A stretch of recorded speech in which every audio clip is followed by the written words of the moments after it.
Hi everyone. Karim already introduced me. My name is Tomislav Hlupić, and on this evening session, I will be talking for like 50-ish minutes about Airflow and DBT and how they found their place as hipsters of the integration in the world of Microsoft and Fabric. So we'll be doing some theoretical introduction into Airflow DBT and how the whole story started, how it works with Azure, how it works against some other tools, and later on we'll go through some very basic demos to see how it's easy to set up both Airflow and DBT in your Fabric environment. So you could try to work with them and maybe test out whether you can migrate some of your workloads to some other approaches other than simple pipelines or data factory. A bit about me. So I work as a principal consultant at a company called Solvership. So you see the bright green logo all around with the hero S. And I'm there for almost 10 years. It will be 10 years in October. In the same company. Before that, I also had some warehousing and business intelligence experience, both through university courses, working on various projects, tried to start up my own startup related to sports analytics using the warehousing. It of course failed, but I also stayed later on in the university world, so I did a few more degrees, and currently, besides my consulting work, I work as a lecturer on data and database related courses.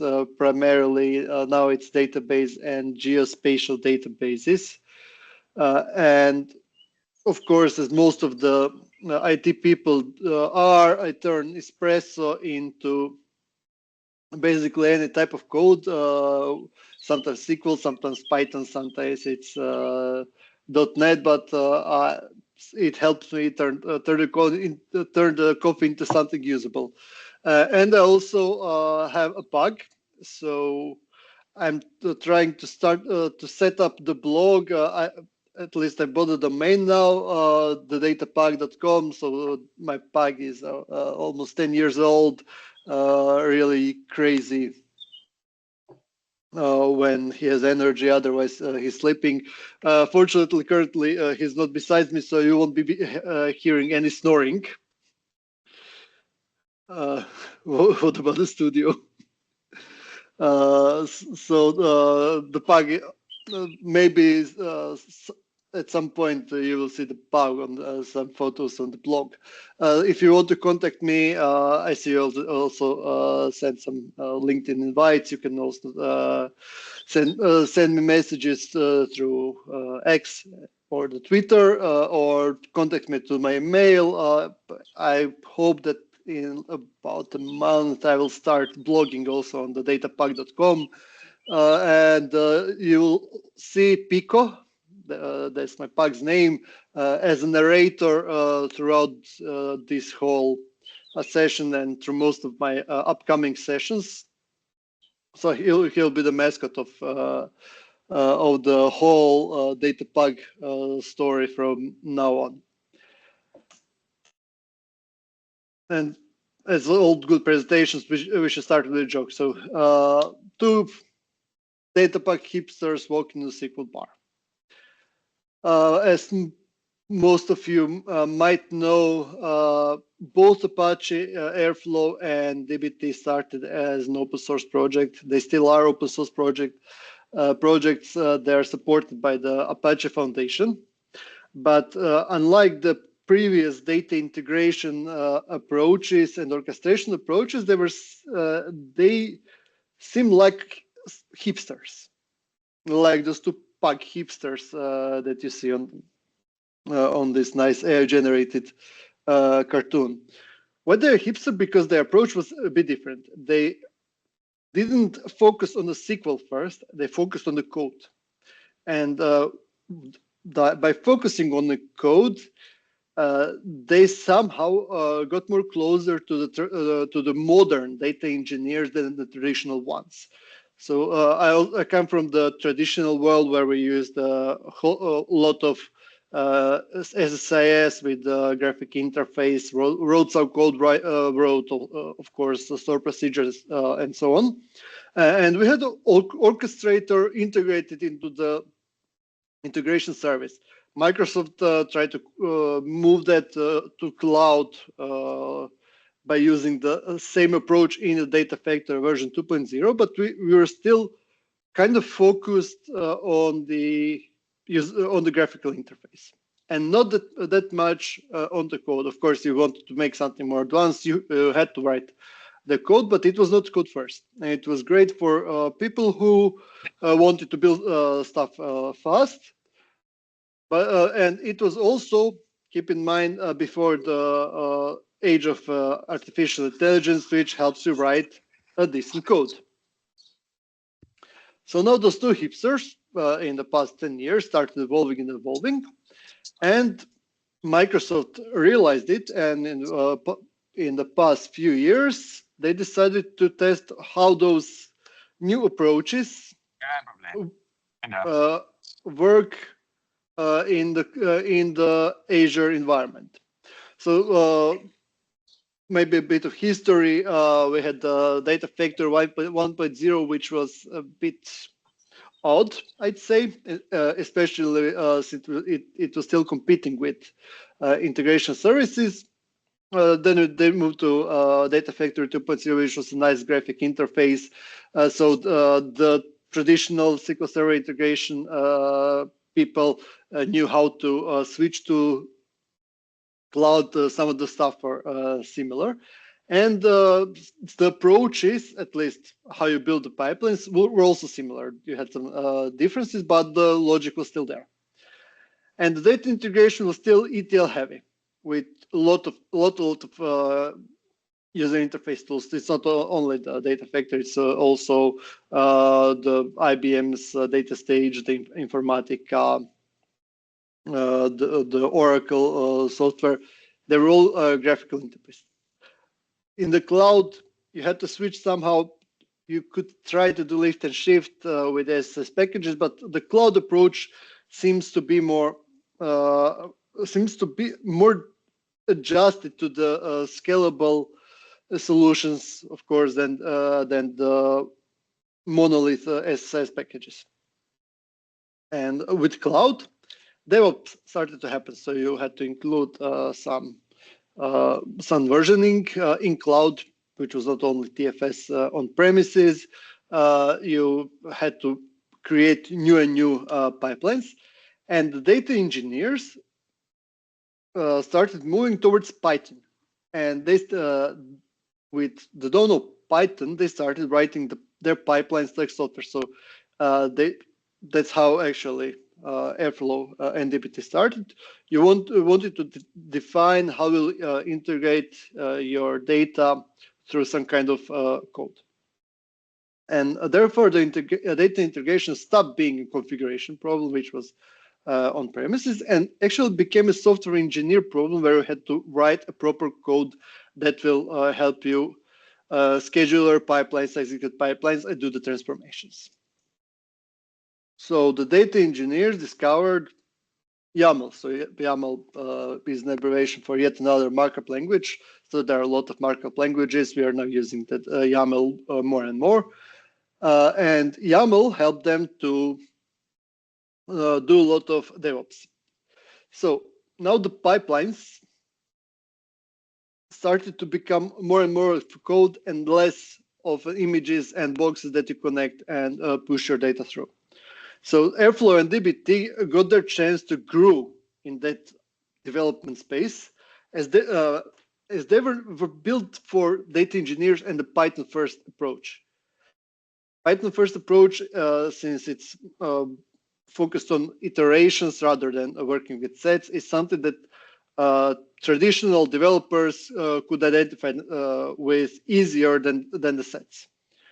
And by introducing Airflow with DBT as a code, you also got a chance to work with Git, unlike SSIS that couldn't handle Git properly. You could introduce the CI/CD inside, so you can do proper DevOps. You could start writing automated testing transformations as you would do in the traditional development world, but also through introducing Airflow and DBT, you could do data observability and lineage programmatically. So those tools that were later on introduced helped data engineers move from pipelines to code. But they didn't replace those tools. They just changed the expectations of how your data will be processed from the sources to the destination. But we also already had some tools in Azure. Maybe you built quite a lot of pipelines. Maybe you'll combine ADF with Fabric. Maybe you are moving from ADF or signups to Fabric. Why should we care about what DBT and Airflow bring to the table? Since you all already have these pipelines transformations, why would you try new approaches? So it's not about replacing something. It's about understanding whether other approaches fit into your world or not. So it's not about the tools themselves. It's about creating a strategic architecture that can handle either both or determine the way how you'll do your transformations down the integration pipeline. So first of all, what we should clarify is what Airflow and DBT are. Neither Airflow nor DBT are simply ETL tools, like we had the integration services back in the days and that we still use. So Airflow takes care of the orchestration. So Airflow determines when things run. Airflow schedules, Airflow triggers, Airflow coordinates all the executions that are happening in your environment. But it's only orchestration tool. To do the transformation and ingestion, you need some other tools as well. Yeah, we'll come later on to the Airflow and Dagster. I'm aware of it. So let me just turn on the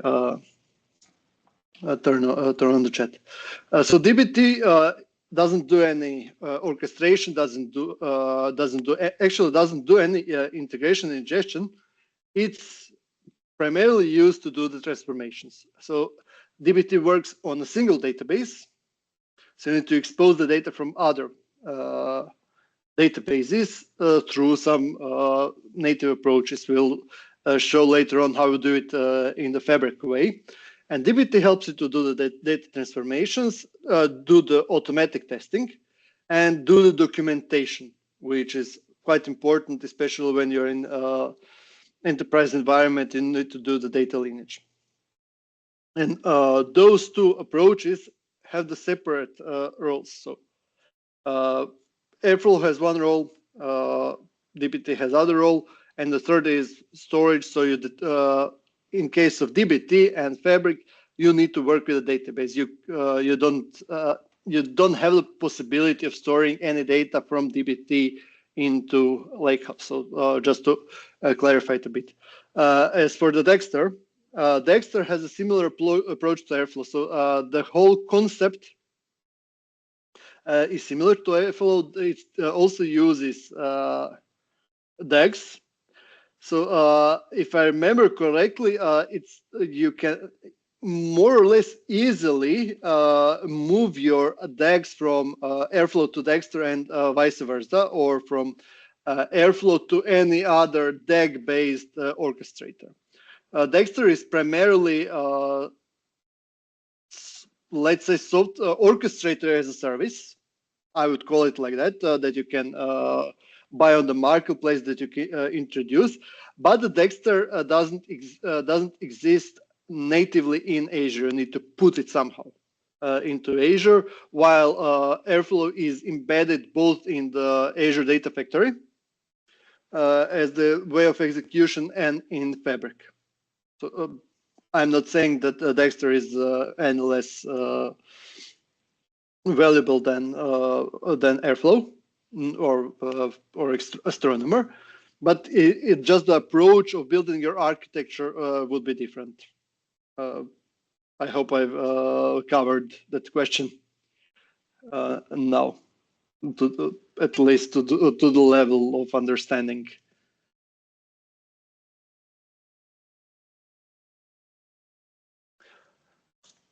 Yeah.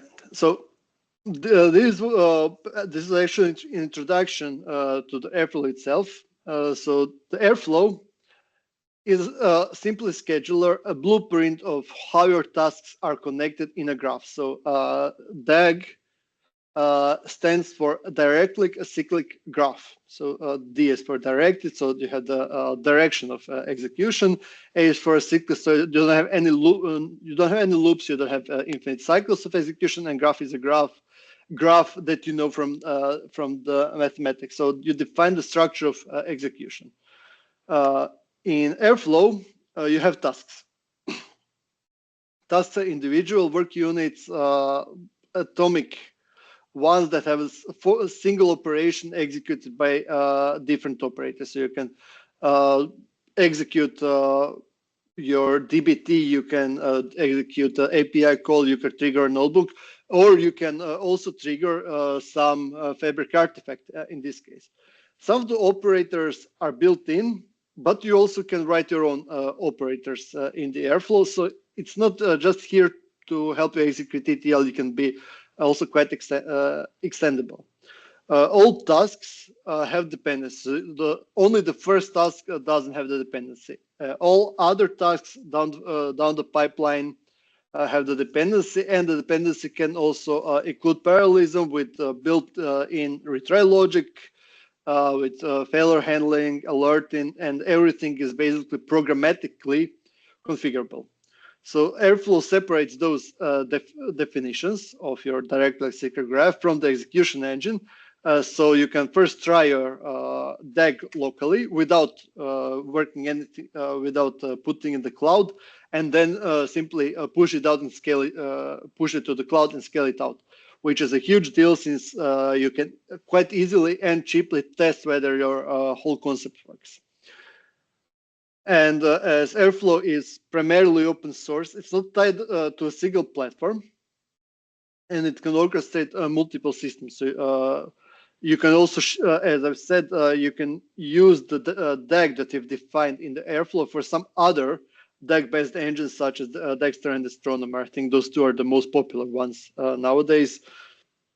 We tried them both. I think we are working on some projects with Dexter. We didn't go with Astronomer. It was before the Coldplay. And one thing you need to keep in mind in this case, Airflow simply orchestrates the data. It doesn't move anything. For moving the data and transforming, you have the DBT. And the DBT covers only a part of your ETL. So it's not meant to do the whole ETL. It focuses primarily on the transformation part of the ETL. Traditional integration tools follow the ETL pattern, so you have the take the data, transform it, store it somewhere. DBT assumes that the process is done primarily as an ingestion, so you do the ELT inside, which is more oriented towards the data lakehouses, for example, in Fabric that we use. So the data are not first loaded to the warehouse, they are loaded somewhere. You do the transformation and do the transformation inside the warehouse and do the compute using your database engine. So you don't have to use resources of your integration software. You use the compute for the engines. If some of you might remember, you had the push down property of Informatica and data stage. This is kind of going in the similar way. So you're not moving the data, you just transform it and assume that your warehouse can handle it.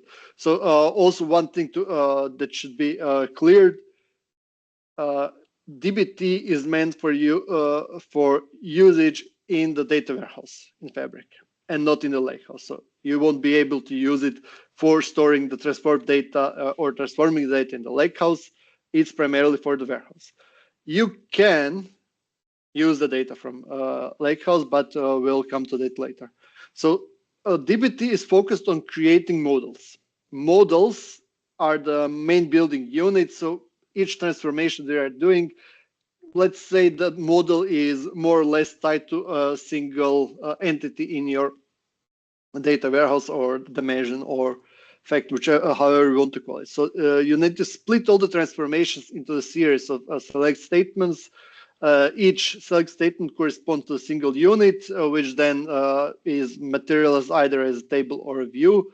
So you're avoiding creating massive store procedures, and you build modular SQL building blocks that are quite well aligned with the metadata-driven processing. Dependency management inside DBT is done through the keyword ref, which creates dependency graphs. Again, we are going to the direction of graphs, which is a nice approach, as graphs help you determine how things are connected and how they're executed. And that's why we call them hipsters, because they use the different approach, which is more modern, a bit different than the others. Similar to Airflow, we also we use graphs for creating all the dependency documentation and the lineage. Another thing about the DBT, which is quite important, are the Jinja templates, which help you create the programmable SQL, kind of like dynamic SQL, but not dynamic in the way that traditional dynamic SQL is. And they follow the DRY principle. DRY is abbreviation for the don't repeat yourself. Jinja adds some logic to the SQL, does the looping over the columns, does the parameterizations, and so on, and helps you create a dynamic SQL without writing the nasty dynamic SQL yourself. And based on all of that, since you have everything built inside, you also have the testing. So data testing is quite painful. And even though you have some testing engines such as T-SQL for the typical testing environment, in order to create a testing framework, you had to create your own. With DBT, you avoid it since it's practically built in, and you just need to specify the testing inside. And since DBT treats SQL as a software approach, versioning is natural through the Git. So you don't log the packages like you would do in the SSS and TFS. You simply create the branches, do the merging. It's more oriented towards the modern DevOps. So both of those together create a whole environment in which Airflow orchestrates. DBT defines how your data become meaningful.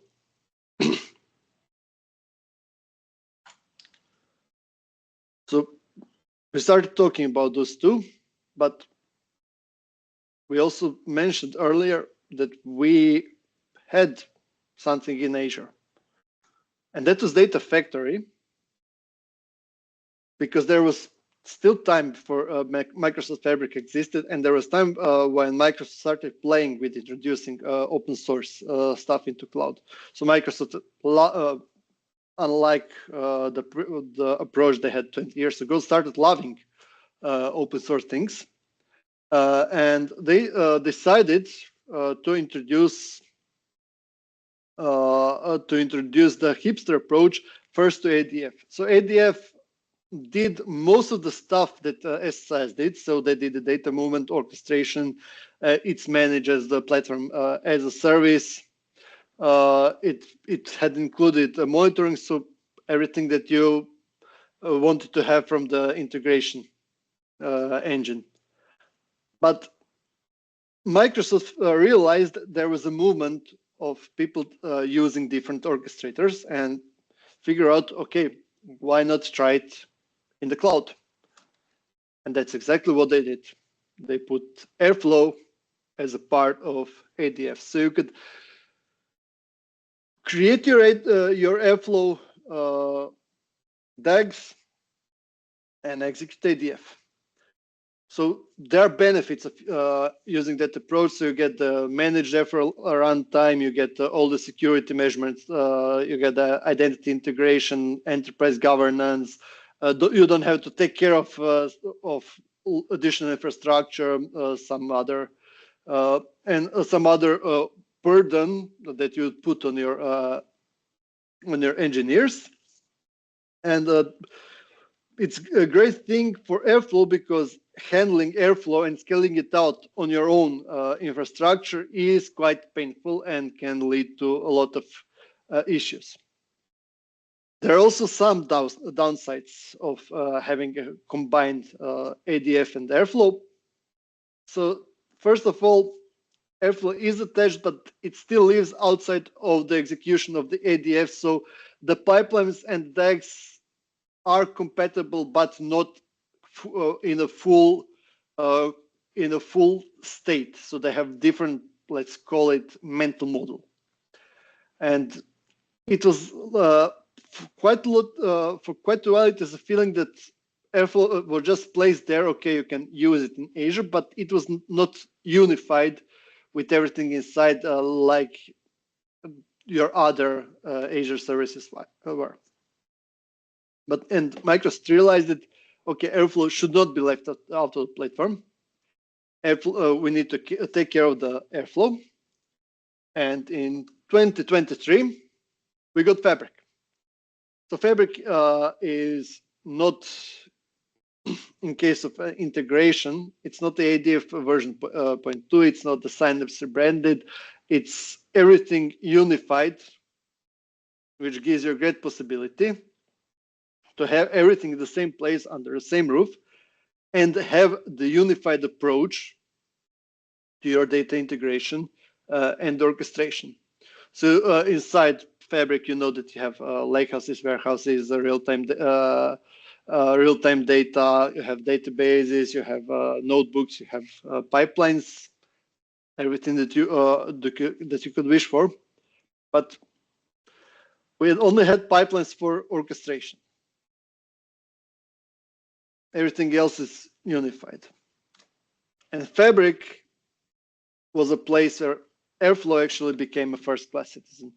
So Airflow finally found its place as a native Fabric workload, which we'll see a bit later in the demos. It runs in the workspace. It scales out together with Fabric. It has an integrated identity and security that you actually need for your proper governance on the workspace level. It's Git enabled, since Git is also built in. It has and it has unified monitoring experience when you need to execute something through the Airflow. But Microsoft didn't stop there, because when you're unifying quite a lot of stuff, why not go with the other hipsters and bring in DBT? So DBT also found its place finally. You could have used DBT in cloud in Azure, but you either had to manage it yourselves or you had to buy it from DBT Labs. Microsoft brought DBT into Fabric, which means that everything provisioning related is inside the Fabric, so you don't have to take care of it. So it's DBT runs against the Fabric warehouse primarily. It can use the data from the lakehouse, so you can build your proper medallion architecture with the lakehouse warehouse inside and use DBT on top of that. It's a transformation framework like it's done also on premises or in the DBT cloud. It brought templating into Fabric, so we are going more and more into the development direction and not just dragging boxes and connecting them and putting some if then else statements inside or dependencies. You also got everything that comes with DBT, such as the testing and the lineage, the Git base, so you can put the DevOps, and also DBT is aligned with the enterprise governance. So if you want to run the preview and get the create your data catalog and create a data lineage based on the DBT, feel free. You can do it basically out of the box. So where are actually those two in the Fabric? They cannot exist without the other artifacts inside. So you need to have storage. So both DBT and Airflow depend on some kind of storage. So pretty much, if you're using DBT, your storage, at least for the golden layer, will be your data warehouse. We still need to trigger the execution.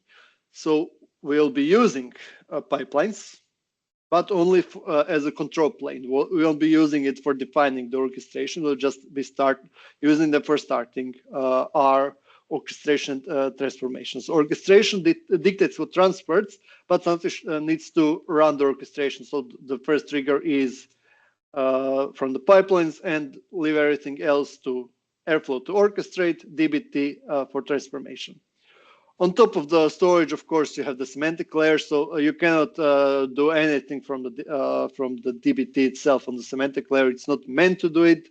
A side note: I haven't tried refreshing the semantic layer in Power BI from Airflow directly.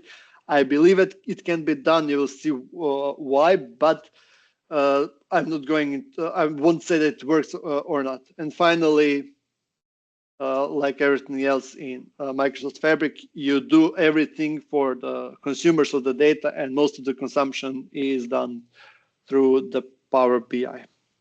Of course, you can also skip the orchestration and transformation, use the data factory, but both Airflow and DBT bring some cool features that data factory and pipelines still don't have, and I don't expect them to have because the approach is a bit different. So that's more or less about the introduction and the theory. I believe you all want to see how it works. So our friendly pug will start the demonstration first with the Airflow, and then we'll see how Airflow and DBT work together. So Airflow in Fabric, at least the setting up is fairly easy. Just let me see whether the video starts. Okay.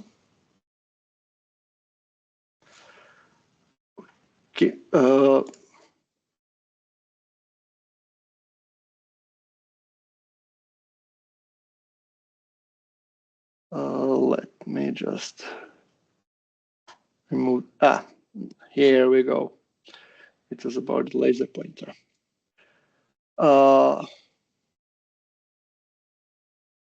So setting up Airflow is fairly easy. You go to your Fabric environment, and you need to find the item that you'll be working with. In this case, we'll do the data preparation, select Airflow. Before setting up the Airflow, I suggest you to set up the service principle that you will use later on for the Airflow.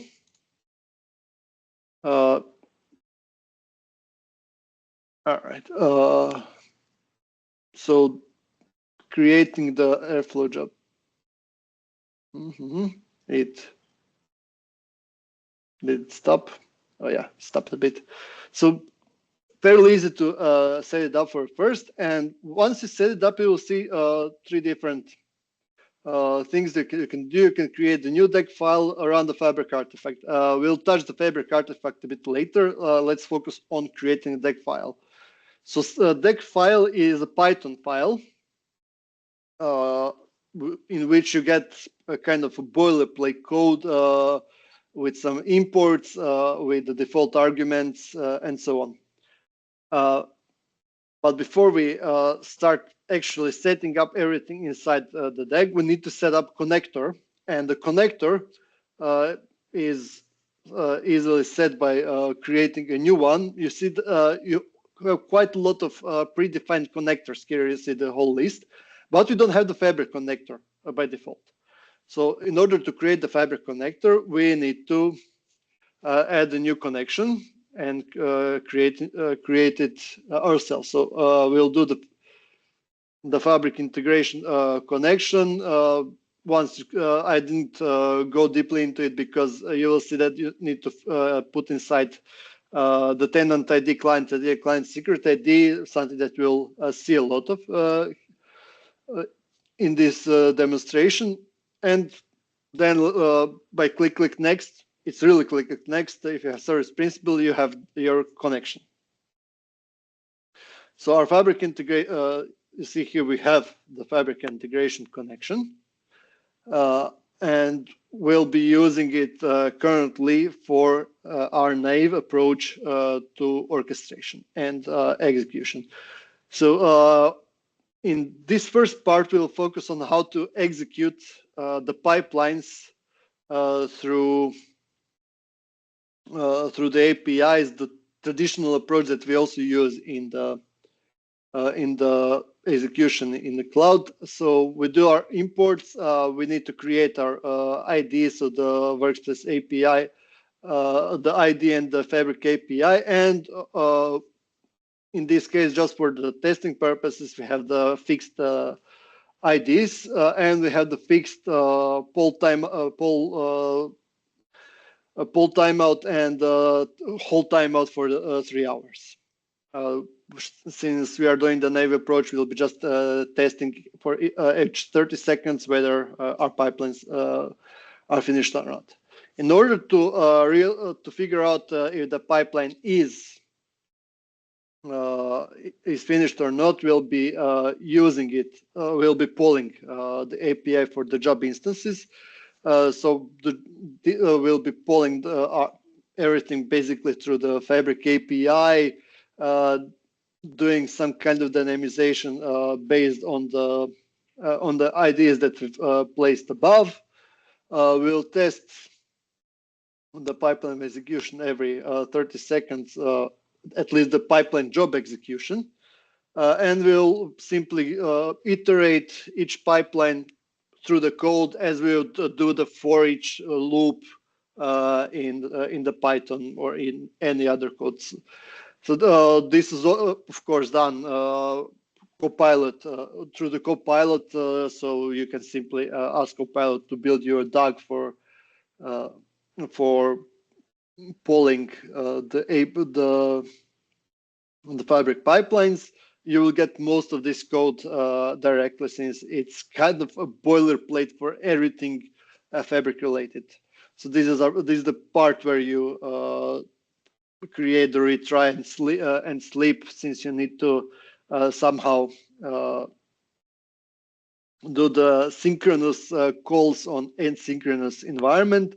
And in order to have the proper execution, you also need to do the retry delays for each of those graphs inside that the parts of the graph, so the nodes that are going to be executed, and we need to define whether any of the executions will be retried or not, and what's the delay between two retries, which is a great thing if you want to test something else.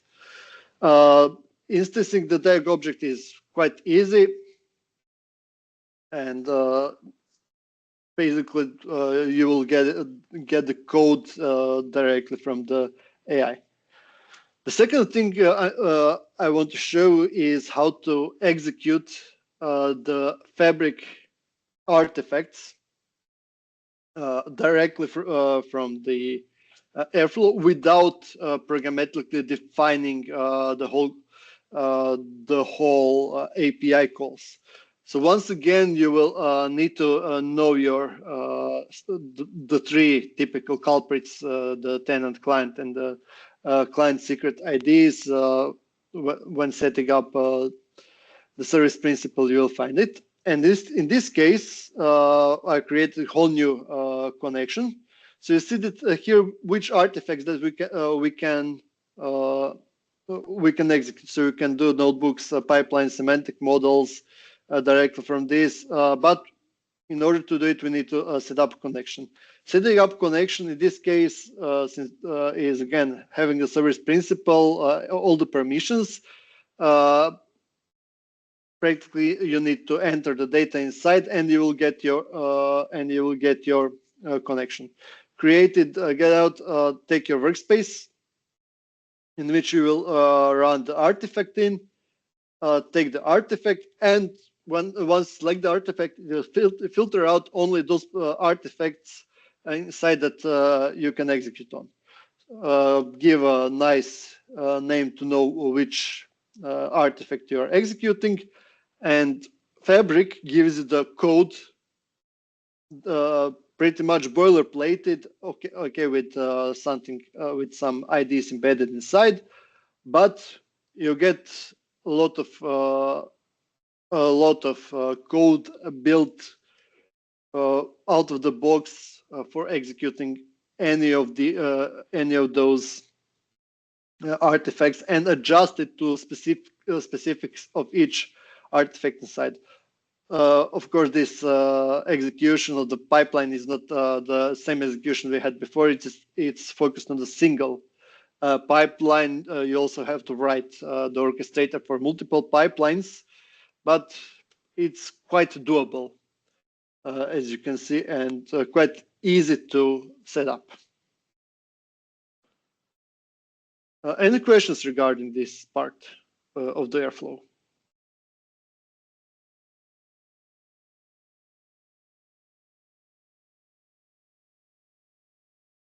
Okay. Since we are talking about the other hipsters, our PAG wants to see how Airflow and dbt work together since we are introducing them. And we'll be starting, of course, with setting up our Airflow jobs also for the dbt, because you need to orchestrate dbt models to do something. So we'll start with the Apache Airflow job, but we'll take a bit different approach this time. Once we define the job as another another artifact in your Fabric environment, we'll put a nice friendly name for the job to know where we can find it. We'll be setting up the environment for the dbt. In order to set up the environment for the dbt, we first need to set up requirements. The requirements in this case are all the Python package requirements required for working with dbt. And the requirements, which is a simple text file, you will add dbt core. You will add, once the copy is set, so dbt core, dbt fabric, and you will put astronomer inside, which helps bridge stuff from Airflow to dbt. And yes, it's the Coldplay astronomer one. So the next thing after adding the requirements is doing environment configuration. So in order to create environment configuration, once our requirements are saved, we simply need to go to the settings. So you see the cogwheel above, and inside those settings, we'll start doing the environment configuration. In the environment configuration itself, we'll see that the requirements are transferred for the requirements text file that we set up before. So we have the DBT, core and fabric, and the astronomer, but we also need to set up the environment variables. And the environment variables are, as you might imagine, our usual three culprits: the tenant, client, and client secret. So you simply need to click on new, add the friendly names for those environment variables. I will put an X here in order not to copy paste it. You know where to find those IDs while setting up your service principal, and you simply put them inside. Those environment variables will be used by the DBT later on. You will see how we are going to match them to the DBT code. So simply click apply, and now we have to set up the plugins. If you remember from before, we mentioned YAML.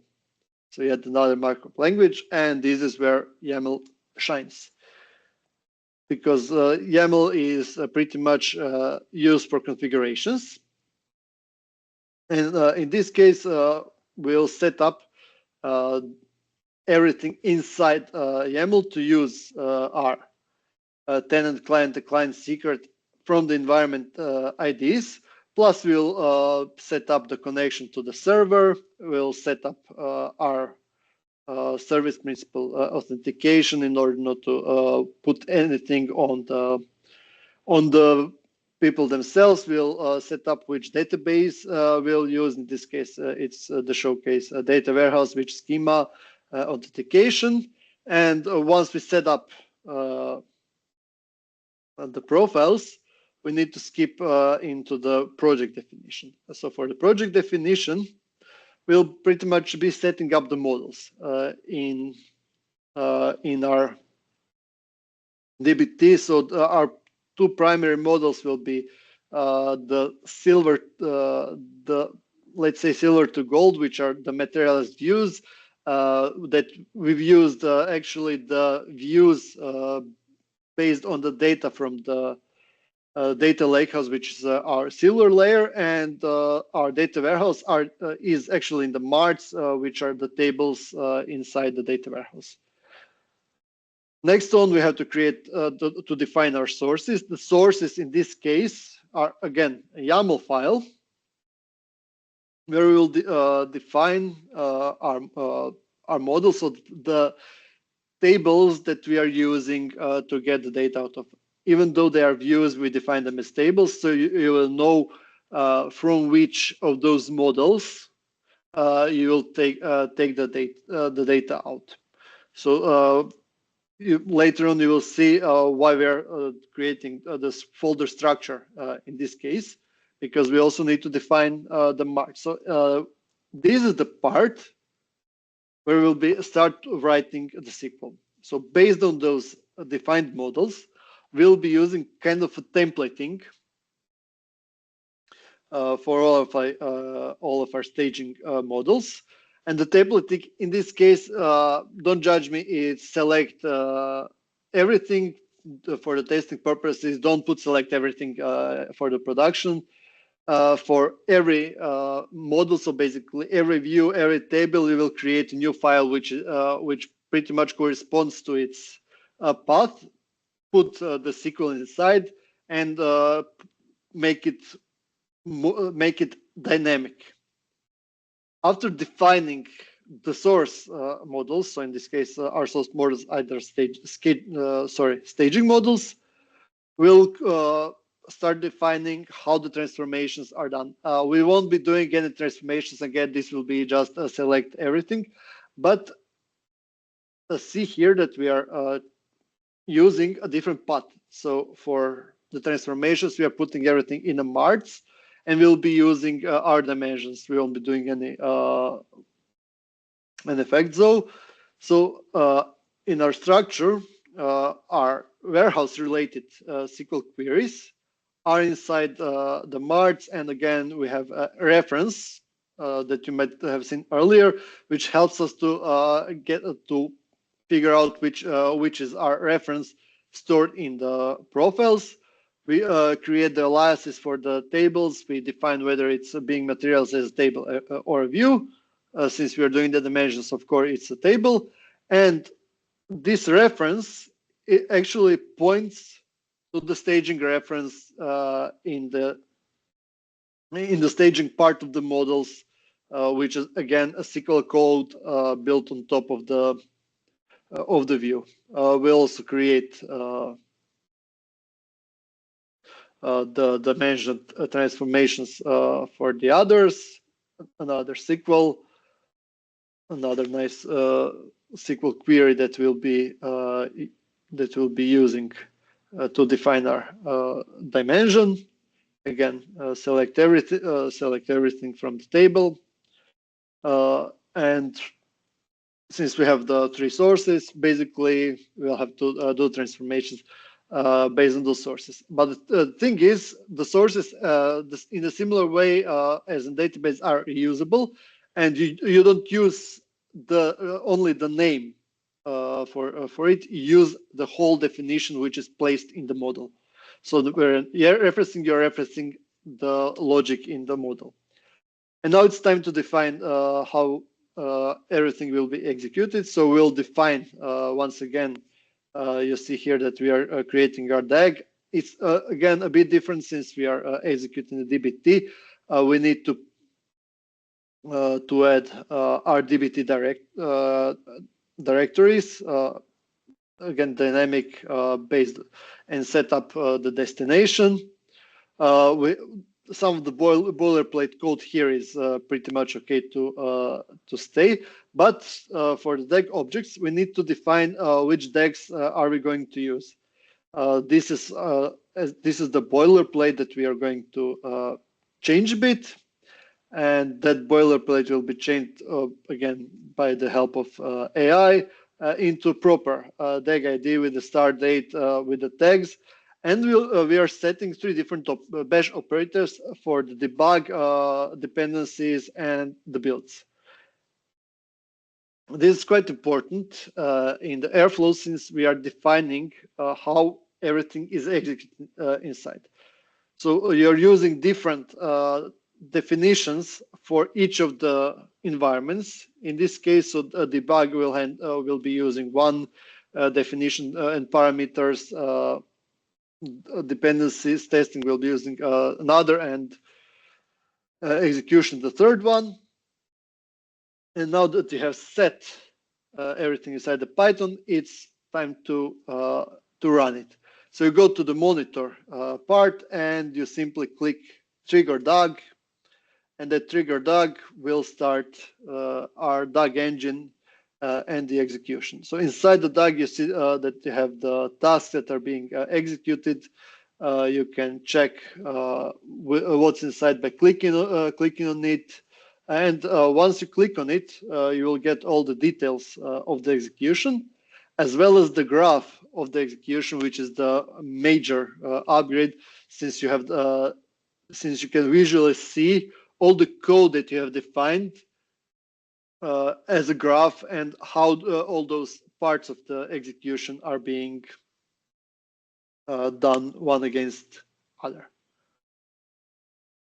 And that would be everything for the demos. I hope that I gave you a nice short introduction to both those hipsters, to see how they're set up, how they're working, of course, going deep into Each of them would require like a day-long workshop, maybe something that will be done in the future. But for this evening session, I do hope that we've covered most of the important things. And now it's time for your questions if you have any.